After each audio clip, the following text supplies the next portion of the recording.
Here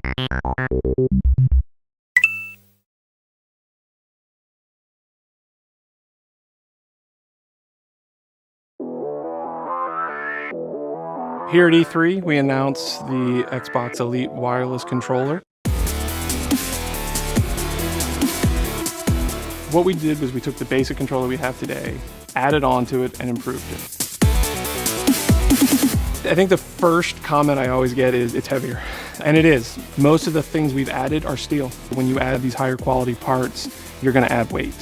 This controller, you're not breaking. It's built tough, it's built strong, and it's not going to wear. Going back to when we're working with pros and top-level gamers, people that put in the serious hours, one of the biggest complaints is there's a wear-out issue. When I was competing, I would go through a controller every 3 months. The wear and tear from the analog sticks would just make your controller really grind around the edges. So your analog stick wouldn't be able to have that smooth transition when you're aiming at someone. What we did was we actually inserted this low-friction material into the top housing that when mixed with the steel, you get almost no wear. The feel is a buttery smooth feel.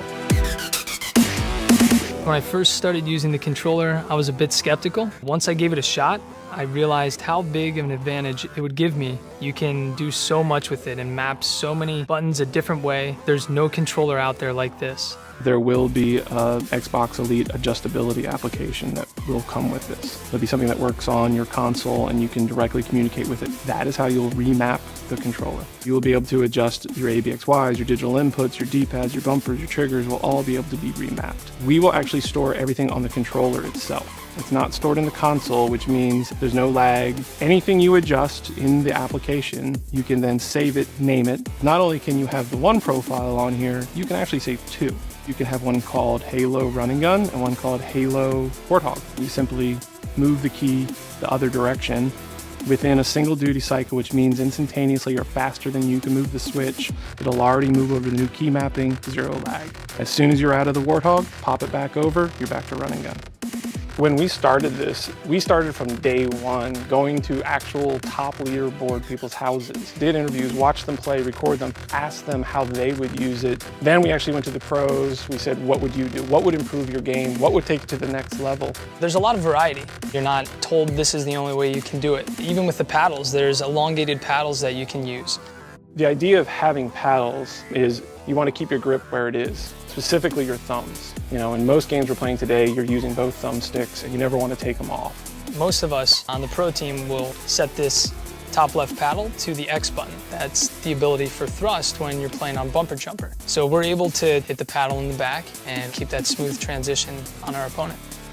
We really went overboard, we think, on everything to say what would make it fit for you as an individual gamer. The customization is endless. There's thousands of ways you can set up this controller. There is 4 paddles. There's 2 that we call the shorters and 2 that we call the longs. That's these ones down here. Hair triggers is a new thing that we added where it's a physical travel or 50% travel. Simply put, it's a mechanical stop. What that gives you is not only does it shorten the distance, but there's actually, because there's a hard wall behind it, it gives you a slight rebound. Then it'll come with 2 D-pads, one this multi-facet one, as well as the traditional cross. They are replaceable, they are removable, they're swappable, you can do them however you want. It's the same with the thumbsticks. You can pop these off and you can place in an elongated thumbstick, and that'll actually help you to move less and have that perfect precision aim across the map if you're trying to snipe somebody. We're going to sell it with different shapes. We're going to work with partners to have different shapes. It does work the same way they always have, which means you still have a digital input, full analog movement. You're letting yourself tweak it just a little bit to give you that edge so you feel better, you play better. If you take a great piece of equipment, you tailor it just slightly for your individual needs versus the mass needs, you can now take your game to your personal next level. Anyone can benefit from that. You don't have to just be a professional gamer. However, there is a growing market for esports. There is a growing market for competitive play. What we built here, we believe can do both.